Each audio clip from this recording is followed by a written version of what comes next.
પણ આપી છે, આપનું શું કહેવું? ઇન્ડિયન ટેલિગ્રાફ એક્ટ પ્રમાણે મોરબી જિલ્લામાં વિવિધ ટેલિગ્રાફ લાઇનની કામગીરી અત્યારે ચાલી રહી છે, જેમાં વિવિધ જોગવાઈઓ છે, જે પ્રમાણે 16(1) પ્રમાણે રાઇટ ઓફ વેની જે મંજૂરીઓ છે આપવામાં આવે છે. એ ઉપરાંત જે વળતર છે એ બાબતે સમિતિ દ્વારા વળતર નક્કી કરવામાં આવે છે.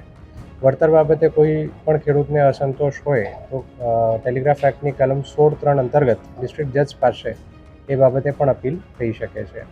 જેટલી પણ કામગીરી અલગ અલગ ગામોમાં ટ્રાન્સમિશન બાબતે ચાલી રહી છે, એ તમામ કાયદાની રૂએ કાયદાની તમામ જોગવાઈઓનું પાલન કરીને કરવામાં આવી રહી છે.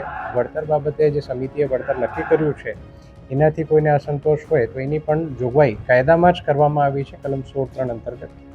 તમામ જે ખેડૂત મિત્રો છે એમને પણ અમે જણાવીએ છીએ કે આ પ્રમાણે આપ જે કાયદાની જોગવાઈઓ છે એના અંતર્ગત તમે જે વળતર બાબતે પ્રશ્ન છે એનું નિરાકરણ લાવી શકો છો.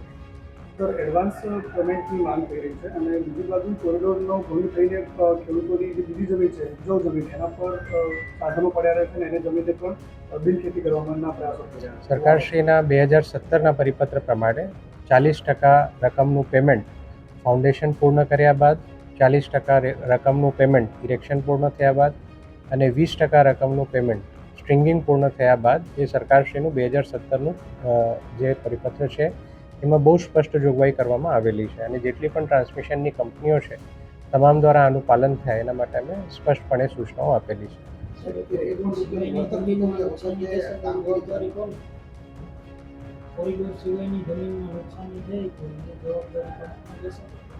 હા, એમાં પણ કોરિડોર સિવાયના એરિયાઝમાં જે નુકસાની છે એના માટે નુકસાનીનું પેમેન્ટ કરવાની પણ જોગવાઈઓ છે. એ બાબતે અલગથી વેલ્યુએશન કરીને એના પણ ચૂકવણો કરવામાં આવે છે.